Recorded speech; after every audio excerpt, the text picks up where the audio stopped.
All right, let's get right into it. Today we're diving into this absolutely incredible story of rediscovery from the ancient text of 2 Kings chapter 22. We're going to go through it verse by verse to really unpack this powerful tale about a lost book, a righteous young king, and a nation that's suddenly forced to confront its own history. It's a good one. I mean, what could possibly make a king do that? It's such a dramatic image, right? A monarch so completely overcome that he literally rips his own garments. The answer is coming up later in verse 11, but trust me, understanding how we get there makes the moment even more powerful.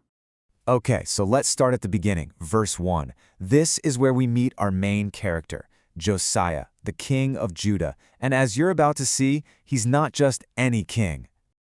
So, verse 1 immediately hits us with something pretty remarkable. Get this, Josiah takes the throne when he's just 8 years old. 8! I mean, can you even imagine that? A kid, basically, is now responsible for leading an entire nation. This little detail right at the start really sets a unique stage for the kind of leader he's about to become. And then verse 2 makes his character crystal clear. He says he did what was right in the sight of the Lord and didn't turn aside to the right hand or to the left. You know, unlike a lot of the kings who came before him, Josiah is described as being just, fundamentally good. He's following in the footsteps of his ancestor, King David, with this incredible focus. No wavering, no compromises. All right, so now we jump forward a bit to verse 3. This is in the 18th year of his reign, which means Josiah is about 26 years old now. And this is where a task that seems so mundane, so routine, just repairing the temple, ends up setting in motion a chain of events that is going to change absolutely everything. So in verses 4 through 6, you really get a sense of how competent Josiah is. I mean, look at this clear chain of command. He sends his scribe Shaphan to the temple. Shaphan then tells the high priest Hilkiah to get the money together. Hilkiah gives the funds to the supervisors, and they pay the workers, the carpenters, builders, and masons. It's just a perfect picture of an orderly, well-run operation. But here's a really fascinating detail that comes out of verse 7. It says there was no reckoning made with them of the money. In other words, nobody was double-checking the books or doing an audit. And why? Because they dealt faithfully. This says so much, right?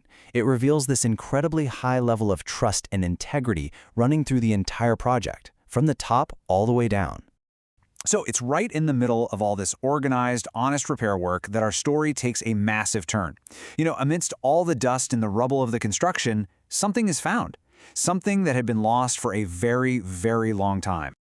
And boom, in verse 8, we get the announcement that changes everything. The high priest Hilkiah tells the scribe, "I have found the book of the law in the house of the Lord."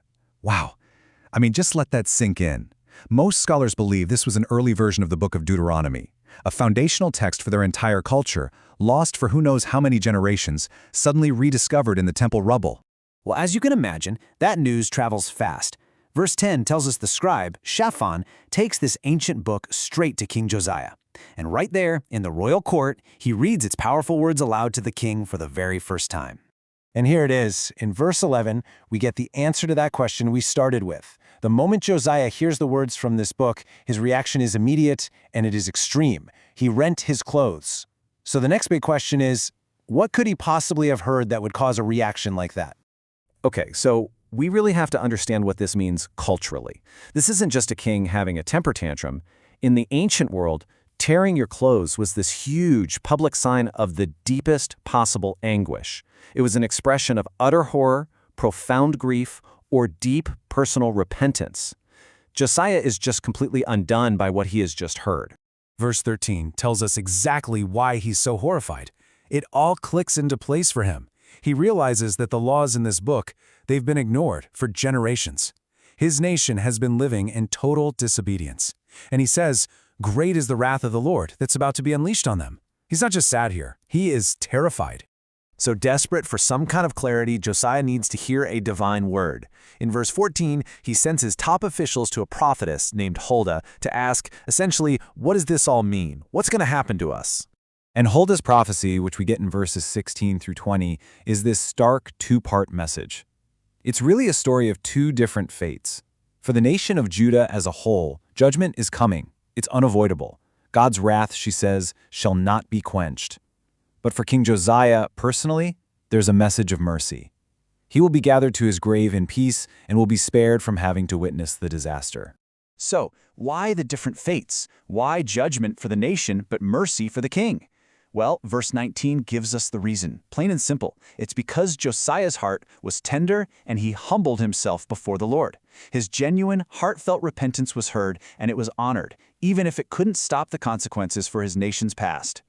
The chapter then wraps up with this simple but really powerful sentence from the end of verse 20. And they brought the king word again. So now he knows.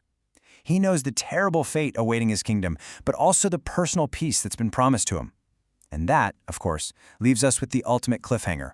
What does a righteous king do when he knows his nation is doomed?